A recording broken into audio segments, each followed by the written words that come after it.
Good morning everyone and welcome back to my class of mathematics, my maths, my methods। आज हम कर रहे हैं क्लास 12th में नया चैप्टर स्टार्ट कर रहे हैं। चैप्टर है हमारे पास लीनियर प्रोग्रामिंग और लीनियर प्रोग्रामिंग प्रॉब्लम्स LPP। इसमें क्या है, हम ग्राफिकल मेथड से एक गिवन कंडीशन होगी, सिचुएशन होगी, जैसे हम 10th क्लास में करते थे लीनियर इक्वेशंस करते थे, उसी तरह 11th में हमने किया था लीनियर इनइक्वालिटीज का चैप्टर किया था। सेम उसी टाइप से चैप्टर है लीनियर प्रोग्रामिंग प्रॉब्लम्स। बहुत सारी लीनियर इक्वेशंस या सिचुएशंस दे रखी होंगी, उन सिचुएशंस को हमें इकट्ठा करके कलेक्ट करके और उन सिचुएशंस के ऊपर डिपेंडेंट जो भी हमारी वैल्यू है, जो भी हमें फाइंड करना है, उसकी मैक्सिमम वैल्यू क्या हो सकती है या मिनिमम वैल्यू क्या हो सकती है, वो हम इसमें डिस्कस करते हैं। जैसे सपोज एक कोई शॉपकीपर है, वो कहीं फैक्ट्री से कोई माल खरीदता है और वो अपने कस्टमर्स को बेचता है, ठीक है। वो फैक्ट्री से उसके पास कुछ रुपीस अवेलेबल, मान लो उसके पास टोटल 50,000 रुपीस है। अब 50,000 में से वो दो अलग अलग टाइप के प्रोडक्ट खरीदता है। फर्स्ट टाइप के प्रोडक्ट की कॉस्ट उसको मान लो 250 रुपीस पर पैकेट है। सेकंड टाइप के प्रोडक्ट की कॉस्ट उसको 300 रुपीस पर पैकेट है। जब फर्स्ट की कॉस्ट कम है, सेकंड की कॉस्ट ज्यादा है, तो उसी रेशियो में उसका प्रॉफिट भी है। फर्स्ट के ऊपर प्रॉफिट उसको मान लो 50 रुपीज है, सेकंड के ऊपर उसको प्रॉफिट मान लो 60 रुपीज है, इस तरह से है। तो अब उसको कौन से टाइप का प्रोडक्ट कितना खरीदना चाहिए और उसको बेचने पर उसको जो प्रॉफिट है वो मैक्सिमम हो, इस टाइप की सिचुएशंस होंगी। या उसको लॉस जो है वो मिनिमम हो, प्रॉफिट जो है वो मैक्सिमम हो, या उसकी जो प्रोडक्शन है वो मैक्सिमम हो, इस टाइप के जो क्वेश्चंस है वो इसमें इंक्लूड होते हैं, वो इसमें आते हैं। स्टार्ट करते हैं हम इसमें। इससे पहले इसमें कुछ वर्ड्स हैं जो हम स्पेशली याद रखेंगे। इसमें एक तो होता है हमारे पास ऑब्जेक्टिव फंक्शन। ऑब्जेक्टिव फंक्शंस क्या है, जो चीज हम फाइंड आउट करना चाहते हैं। जैसे अभी एग्जांपल डिस्कस किया, उसमें मैंने बताया कि हम फाइंड करना चाहते हैं उसकी मिनिमम कॉस्ट क्या होगी या उसका मैक्सिमम प्रॉफिट क्या होगा, दैट इज ऑब्जेक्टिव फंक्शंस। वो उसमें ऑब्जेक्टिव फंक्शन कहलाता है। और उस ऑब्जेक्टिव फंक्शंस के ऊपर जो जो सिचुएशंस एप्लीकेबल है, जो जो कंडीशंस है, वो सारी कंडीशंस उसके लिए क्या कहलाती हैं, कांस्टेंट कहलाती हैं, कांस्टेंट्स, ठीक है। तो उन्हीं चीजों के ऊपर डिपेंड करते हुए हम ये एक्सरसाइज स्टार्ट करते हैं। चलो स्टार्ट करते हैं हम इसके एक्सरसाइज फर्स्ट। इसमें हमारे पास दो टाइप की चीजें आती हैं। एक तो वर्ड प्रॉब्लम होती है, उसको मैथमेटिकल फॉर्मुलेशन में कन्वर्ट करना, यानी कि ऑब्जेक्टिव फंक्शन हमें वर्ड प्रॉब्लम से खुद बनाना होगा और उसके कांस्टेंट्स यानी कि जो कंडीशंस है वो भी हमें बनानी होगी। And then we have to draw the graph and find the optimum value, that is maximum value और मिनिमम वैल्यू, जो भी पूछा गया है दैट इज ऑप्टिमम वैल्यू, वो हमें फाइंड करनी पड़ेगी। एंड सेकंड इज ऑलरेडी आपको मैथमेटिकल फॉर्मुलेशन मिलेगा, कांस्टेंट्स और ऑब्जेक्टिव फंक्शन मिलेगा और उसको ग्राफ में ड्रॉ करना होगा। This year mathematical formulation part जो वो हटा दिया गया, यानी कि वर्ड प्रॉब्लम को मैथमेटिकल में कन्वर्ट करने का जो पार्ट था वो हटा दिया गया। आपको डायरेक्ट मैथमेटिकल फॉर्म में ही क्वेश्चन मिलेगा, मींस उसके कांस्टेंट्स और ऑब्जेक्टिव फंक्शन जो है वो मिलेगा, सिर्फ ग्राफिकल शो करना होगा उसको।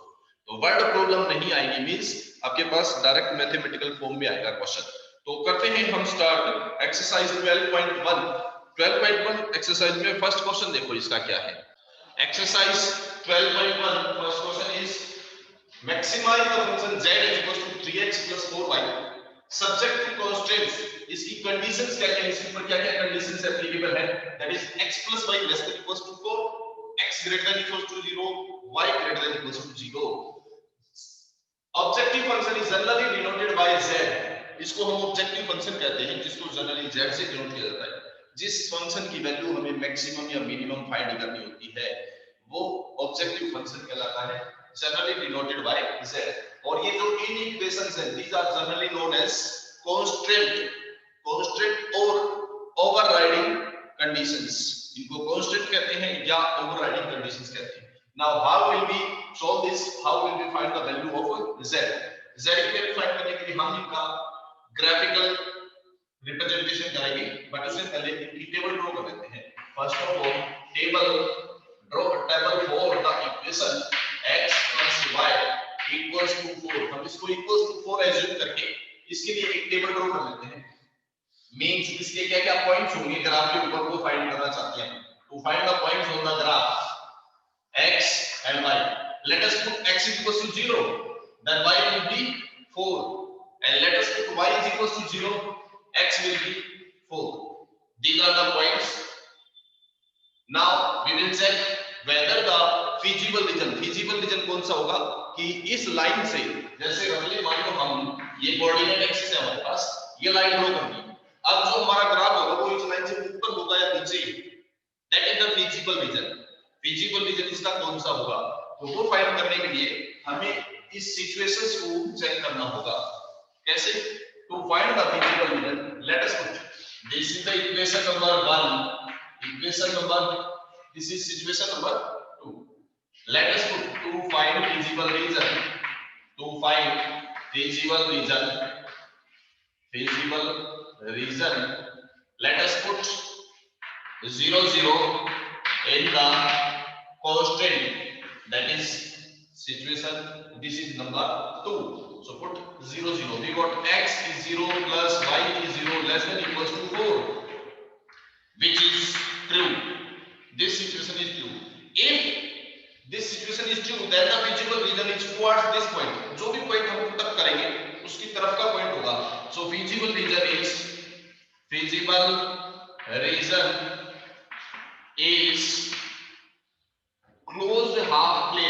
closed half plane, that is containing that point, containing the point which is 0 0। ठीक है, जो फिजिकल रीजन होगा वो क्लोज हाफ प्लेन होगा। वो हाफ, इसके दो हाफ होंगे, अभी भी बताया आपको। मान लो लाइन ये है, इसके दो हाफ है, एक ऊपर की तरफ और एक नीचे की तरफ। तो कौन सा हाफ हम इसके लिए फिजिकल रीजन में लेंगे वो पता चलेगा हमें पॉइंट पुट अप करने पर। जनरली हम 0 0 पुट करते हैं, but it is not hard and fast rule कि आप 0 0 ही पुट करें। कोई भी पॉइंट पुट अप कर सकते हैं, बट ऐसा पॉइंट ना पुट करें जो उस लाइन के ऊपर लाई करता हो। ठीक है, जो पॉइंट इस इक्वेशन को सेटिस्फाई करता हो, जो इसको सेटिस्फाई करता हो वो पॉइंट पुट ना करें। कोई भी ऐसा पॉइंट जो इसको सेटिस्फाई ना करे वो कुछ भी पुट कर सकते हैं। जनरली हम 0 0 पुट करते हैं क्योंकि लाइन ओरिजिन से पास नहीं होती। जनरली जो ओरिजिन से पास होगी उसमें ओरिजिन पुट नहीं करेंगे, अदरवाइज हम ओरिजिन पुट करते हैं, सबसे इजी रहता है इसलिए। So put up origin in it, we find that the situation is positive, true. If this situation is true, then the feasible region will be closed half plane and containing that point means towards that point. And if this situation is not true, if this situation is false, जो भी यहाँ आता है अगर वो false है, then the feasible region will be closed half plane, that will be away from that point or not containing that point. यहाँ हमारे पास कंटेनिंग पॉइंट आ रहा है। उसके बाद x greater than 0 और y greater than 0, they always show that the graph will lie in the first quadrant. Positive constants, non-negative constant or restrictions. Now x greater than 0 and y greater than 0 shows non-negative restriction.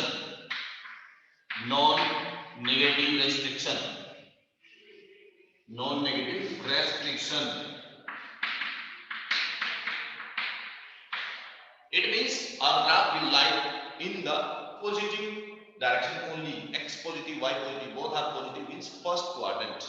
Now we are going to draw the graph as the whole part is in the first quadrant.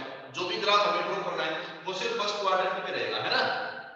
इसलिए मैं centre में नहीं ले रहा, side में ले लेता हूं।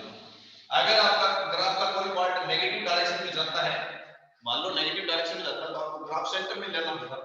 अभी मैं सेंटर में ना लेके साइड में ले लेता हूं इसका ग्राफ, क्योंकि ये नेगेटिव डायरेक्शन में नहीं जा रहा है। This is the origin, maximum point is 4 है, तो हम लेते हैं this is 1 2 3 4 5, similarly this is 1 2 3 4 and so on.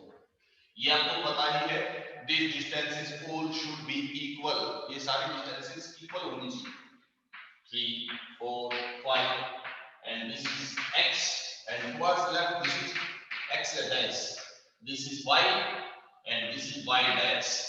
1 2 3 4, let us draw the point. First point, x is 0 y is 4, x 0 in front of it, y 4, this is the one point, second one is x4y0, x4y0. This is the second point. Now we will join these two points with the help of scale. Scale की help से इन दोनों points को हम join करेंगे, ठीक है? Join these points with the help of scale. इनको join करें. After joining these two points, firstly here write the points 0 4 points value भी लिख लो आप. This is 4 0. This point is 4 0. साथ में लिख लिया करो ये point के. Now, which part of this is the feasible region? Feasible region is closed half plane containing origin. यानी कि वो portion जिसमें origin आएगा. अब इस लाइन से origin नीचे की तरफ है. इसके दो हाफ प्लेन बनते हैं, एक ऊपर की तरफ और एक नीचे की तरफ. हमने कौन सा लेना है? If this situation is true, then the feasible region will be towards this point. जो भी point हमने पुट किया है उसकी तरफ का portion लेना होगा. और इससे origin नीचे की तरफ है. So from this line the feasible region is towards origin. Second line, x greater than 0, y greater than 0 means x is positive and y is positive. ये second line और third line represent करते हैं. और कोई इसमें line चाहिए नहीं. So this will be the feasible region. This is the feasible region. ये इसका feasible region हो जाएगा. और ये सारे इसके feasible solutions. इसके जो कॉर्नर पॉइंट्स हैं, इस feasible region के जो कॉर्नर पॉइंट्स होंगे वो सारे के सारे इसके feasible solution होंगे. और इनमें से अब हमें निकालना है optimal feasible solution means maximum value of z. So these are the points. This is the point 0 0 4 0 0 4. Let us suppose this is O. This is the point A. This is the point B. These are the corner points. Okay, these are the solutions. Now अब हमें निकालना है optimal feasible solution. At point, at these corner points, find the value of z. What is the value of z? Z is equal to 3 multiply x. X is 0, y 0. 0 plus 4 into 0 means z is 0. At the second point A. A point is 4 0. At this point, what is z? Z is equal to 3 into x plus 4 into 0. It is equals to 12. And at the third point, that is B, which is 0 4. B point is 0 4. Here, what is Z? Z is equals to 3 multiply x plus 4 multiply y. We got 0 plus 16. This is equals to 16. Now we have these three solutions. अब इन तीनों solutions में से maximum solution कौन सा? What is the maximum solution? This is the maximum solution. So maximum value of z is maximum value of z is equals to 16. And at what point is this? At point 0 4. At point 0 4. Or you can write x is equals to 0 and y is equals to 4. This is the maximum value of the given objective function z. ये इसका solution होगा. इस given situations के इन conditions के according हमने z की maximum possible value find out करनी थी. क्या थी? तो इन situation के according z की जो maximum possible value है that is 16 इसकी maximum possible value होगी. तो ये था हमारे पास question number first exercise 12.1. Next लेते हैं क्वेश्चन नंबर 7, जो मैंने अभी आपको बताया था कि एक ऐसी सिचुएशन होती है जिसमें हम फिजिबल रीजन चेक करते टाइम ओरिजिन पुट अप नहीं करेंगे. वो इस क्वेश्चन में आएगा, देखते हैं कैसे. Question number 7, maximise and minimise. इस क्वेश्चन में हमें दोनों चीजें फाइंड करनी है, मैक्सिमम या मिनिमम, दोनों चीजें. z 5x + 10y. Conditions are subject to what are the conditions, what are the constants. x + y less than equals to 120. Second one, x plus y greater than equals to 60. Third, x minus 2y greater than equals to 0. And x and y both are less than equals to 0. This shows x और y की value 0 से less रहेगी. Less है और greater, these are greater. Sorry, x and y both are greater than equals to 0. It shows non-negative restrictions. Means इसका जो graph है feasible region है वो सिर्फ पॉजिटिव डायरेक्शन में जाएगा, फर्स्ट क्वाड्रेंट में रहेगा. Okay, first of all we will find the critical points, इसकी जो कॉर्नर पॉइंट्स है वो क्या क्या होंगे। इसके लिए हम टेबल ड्रॉ करते हैं। First of all draw the table for the first condition, that is x plus 2y equals to 120। Table draw करने के लिए हम इसको इक्वल्स टू लेके चलते हैं। Let us put it equals to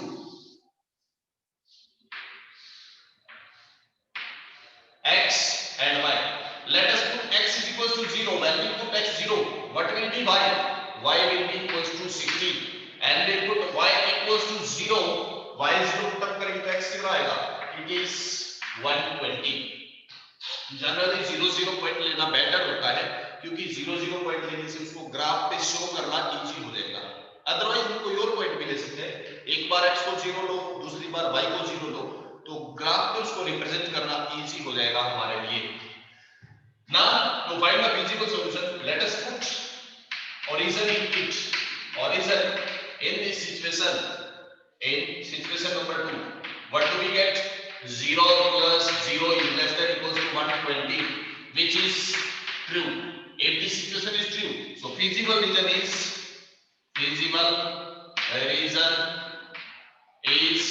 मैं वो सारी चीजें नहीं लिख रहा हूँ, सिर्फ शॉर्ट में लिख रहा हूँ। feasible region is closed half plane containing origin या away from origin, सारा तो होता है।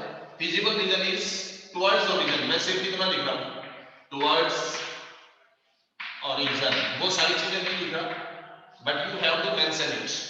Now table for the second situation, table for the situation number, this is the situation next, x plus y equals to 60 लेके चलेंगे हम table draw करने के लिए। to draw the table, let us take it as equal to then x and y. When we put x 0, y is 60, and when we put y is 0, y 0 put करेंगे तो x कितना आएगा? 60 आएगा।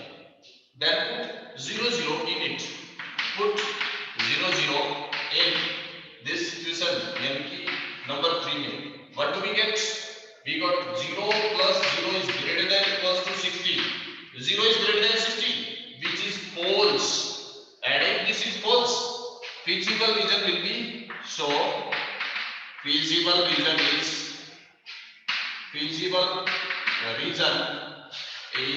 away from that point, away from origin to this line। इस line से जिस तरफ origin है उस तरफ का पोर्शन नहीं लेंगे। थर्ड के लिए हम ड्रॉ करते हैं table for the situation number third, table for situation number third, ये है equation 4 which is situation number third। let us substitute it equals to 0। Table draw करने के लिए हम इसको equals to 0 लेके चलते हैं। this is x and y। when we put x equals to 0, x equals to 0 put up करेंगे तो क्या आएगा?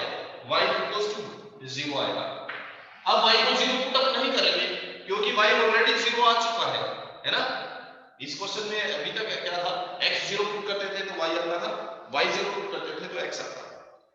बट इस सिचुएशन में आप देखिए x 0 पुट किया तो y ऑलरेडी 0 आ चुका है, तो y को अगेन 0 नहीं पुट करेंगे, हम कुछ और पुट करेंगे। ऐसी वैल्यू पुट करो जिसको ग्राफ ड्रॉ करना इजी हो। मान लो मैं 1 पुट करता हूं तो 2 आएगा, है ना, बट 1 और 2 पुट ना करें। क्यों? क्योंकि पिछली वैल्यूज को ध्यान से देखिए, 60 120 ऐसी वैल्यूज को ग्राफ पे ड्रॉ करेंगे तो 1 और 2 बहुत छोटा हो जाएगा, ग्राफ ड्रॉ करना हमारे लिए डिफिकल्ट हो जाएगा। ड्रॉ कुछ भी कर सकते हैं आप, टेबल में ले कुछ भी सकते हैं, बट इस तरह से ले कि इनके कंपैरिजन में वो दिखे ताकि उसका ग्राफ ड्रॉ करना इजी रहे। इसलिए मैं इसको 60 या 120 या फिर 30 40 इस तरह से वैल्यू लेता हूं। मैं 60 ही ले लेता हूं क्योंकि सारी 60 इसकी टेबल पे आ रही है ना। तो मान लो हम y की वैल्यू 60 लेते हैं, when we put y equals to 60, x minus 2 into 60, x minus 120 is 0, तो x कितना आएगा? 120 आएगा। हो गया।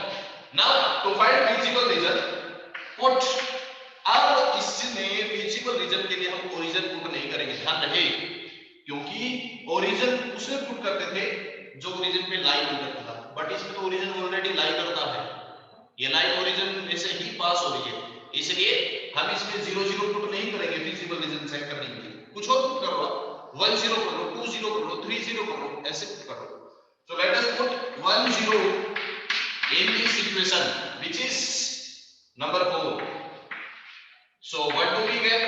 We get 1 minus 0 is greater than equal to 0 means 1 is greater than 0, which is true, and if this is true, feasible region is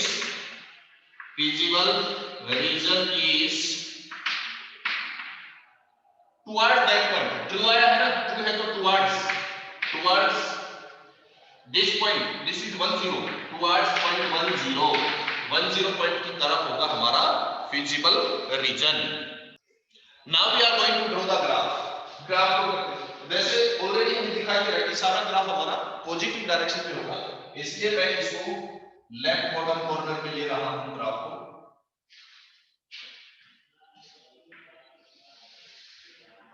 ठीक है, left bottom corner में ले लेंगे हम. This is origin which is 0 0. This is x dash and y dash. This is x dash y dash. Clearly दिखाई दे रहा है, सब कुछ 60 की टेबल में है, तो आप 60 60 ही लेके चलें. क्यों ना हम 60 60 लेके चलें. दैट इज 60, दिस इज 120, आगे 180, 60 120 180. Similarly here it is 60 then 120, या चाहो तो आप 30 ले सकते हो, 30 40 30 60 90 ऐसे ले सकते हो. बट यहाँ क्लियर हो रहा है कि सब कुछ 60 की टेबल में है, तो वही लो, इजी रहेगा. Now we are going to draw the graph.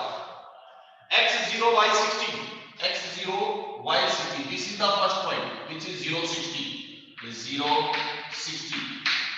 Then second is x120 y0, x120 y0. This is the point. This is 120 and 0. Let us join these points with the help of scale. Scale की help से इन points को हम join कर लेते हैं. ये join कर लेते हैं. अभी इसका feasible region चेक करेंगे हम कौन सा पोर्शन है. ये लाइन पे ड्रॉ होगी, feasible region इससे नीचे होगा या ऊपर होगा, सैडेड पोर्शन किस तरफ होगा. इस लाइन के लिए था हमारे पास feasible region ये है ट्रू आ रहा है, ओरिजिन पुट किया तो ट्रू आ रहा है, मींस टुवर्ड्स ओरिजिन. इसको हाईलाइट कर दिया करो, क्योंकि लास्ट में आपको दूसरी लाइन के लिए अवे फ्रॉम ओरिजिन था, तीसरी के लिए टुवर्ड्स दिस पॉइंट था. तो इसमें था टुवर्ड्स ओरिजिन. इस लाइन से तो feasible region को ओरिजिन की तरफ यानी कि नीचे की तरफ. अभी मैं सैडेड नहीं कर रहा, सिर्फ एक इंडिकेशन लगा के छोड़ रहा हूं, feasible region इस तरफ होगा. Second line x0 y60, x0 y60 यही पॉइंट आएगा. x60 y0, x60 और y0 ये पॉइंट हो जाएगा. अब इन दोनों को हम ज्वाइन कर लेते हैं. Join these two points with the help of scale.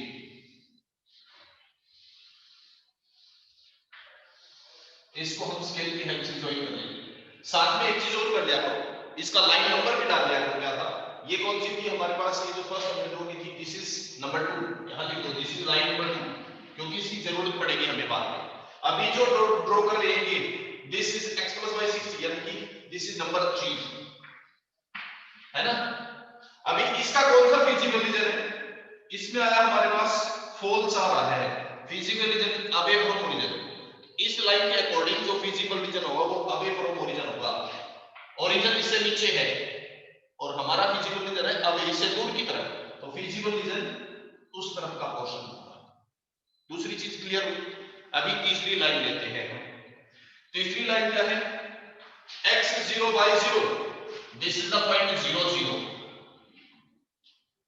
ये पॉइंट कितना था, ये था 60 0 था. साथ में लिखते चले 0 0 आ गया. नेक्स्ट x120 और y60.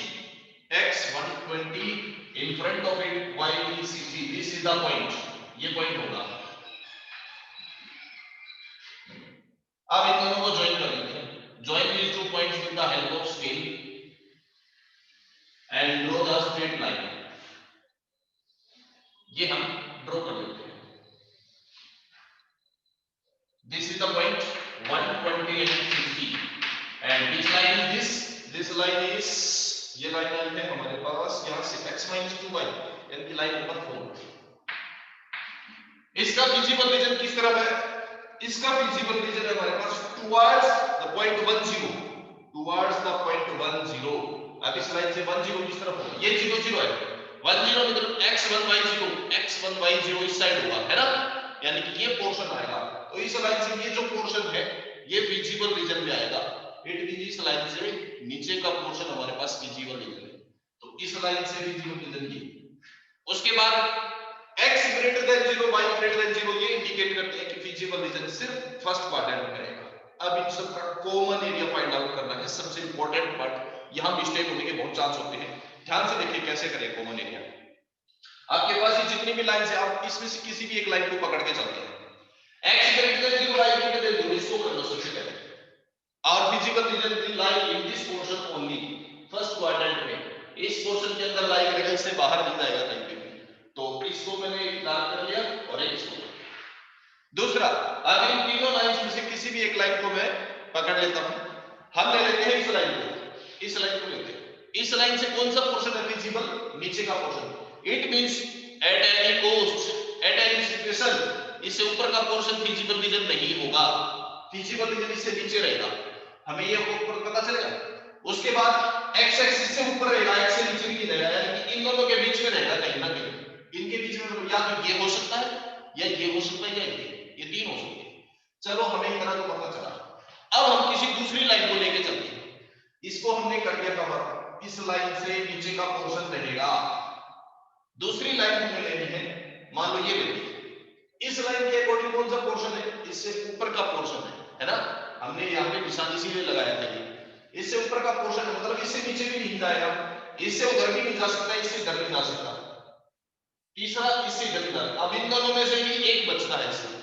अब तीसरी लाइन है, ये लाइन, इस लाइन का कौन सा पोर्शन था? नीचे का। तो इससे नीचे, इससे आगे, इन सब का कॉमन पोर्शन हमें पता चल गया। It means this is the feasible region. अब हमें इसके लिए पॉइंट चाहिए, चारों कॉर्नर पॉइंट। z की वैल्यू फाइंड करने के लिए चारों कॉर्नर पॉइंट की जरूरत पड़ेगी। ये पॉइंट हमें ऑलरेडी पता है 60 0 है, ये पॉइंट भी हमें ऑलरेडी पता है 120 0 है। Now we need these two points. नाम के लिखते हैं कुछ भी, let us suppose this is a, this is b, ये c था, ये d था, ये e था, इस तरह से कुछ भी रख दिया। Let us suppose this is the point p and this is q। Now we need the point p and q। p point कैसे मिलेगा? p point will be available after solving these two equations. हम इन दोनों equations को, इसको, इस line की equation को सोल्व करें तो p पॉइंट आ जाएगा। This is line number 4 and this is line number 2। 4 को सोल्व करेंगे तो p पॉइंट आएगा। Now solve these two equations, 4 and 2, solve these two. Solving equation 2 and 4, x plus 2y equal to 120 and x minus 2y equal to 0. 2y will got cancelled with 2y. 2x equal to 120. Then what is x? x is 60 और x की value हम put करेंगे तो y कितना आएगा? And 60 minus 2y equal to 0 means y is equal to 30. So p point is 60 30. We got point p is 60 and 30. Point p हमें पता चल गया, this is 60 and 30. Now we will find the point q. q point कैसे मिलेगा? After solving this equation means line number 3 and this line number 4. 3 और 4 को solve करते हैं. Now solve equation 3 and 4. Solve equation 3 and 4. 3 और 4 को हम solve करते हैं. Equation 3 हमारे पास ये रही 4 ये x plus y equal to 60, x plus y equal to 60 and x minus 2y equal to 0, x minus 2y equal to 0 minus plus 3y equal to 60. तो y कितना है हमारे पास? y is 20. y की value 20 है तो इसी में put कर लेते हैं। x कितना आ जाएगा? 40. x is 40. It means the point q is 40 20. Point q, this is 40 20. 40 and 20. Now we have all the 4 points of this feasible region. अब हम फाइंड करेंगे z की value. Now z is equals to कितना है? z है 5x plus 10y. 5x plus 10y. Now we will find this at point A. At point A, which is ये solve किया था। इस पोर्शन को मैं रन कर लेता हूँ। सॉल्व तो आप इजीली कर ही सकते हैं इसको। पेपर सेट देगा। Now we will find z. Z is equals to 5x plus 10y. At the point A is 60 0. इस पॉइंट पे हम z की वैल्यू फाइंड करते हैं. What is z? 5 into x plus 10 into y. It is 300. At the second point, which is B, 120 पे 120. At this point, z is equals to 5 into 120, 5 into 120 plus 10 into 0. So it is 600. Next, at the third point, which is P, 60 30. At point P, which is 60 and 30. इस point पे अगर हम z की value find out करते हैं, we find z is equals to 5 multiply x, 5 multiply 60 plus 10 multiply y, 10 multiply 30. It is 300 plus 300 means 600. And then at the next point, which is Q point is 40 20, 40 and 20. Z is equals to 5 into 40 plus 10 into 20. It is 5 into 40 200, 10 into 20 200, 200 plus 200 is equals to 400. So we have all the four values of the feasible region.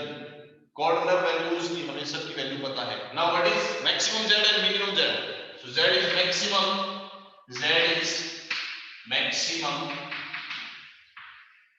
equals to maximum value कितनी है? 60 600. और ये value कहां पे है? B point और P point दोनों के ऊपर है. B और P दो पॉइंट के ऊपर, इसके और इसके ऊपर, इसकी इट मींस पूरी लाइन के ऊपर होगी. इसकी वैल्यू मैक्सिमम कहां पे है? It is maximum at the complete line, means infinite number of values. Infinite situations में बहुत सारी ऐसी वैल्यूज हैं. ठीक है. So z is maximum at which point?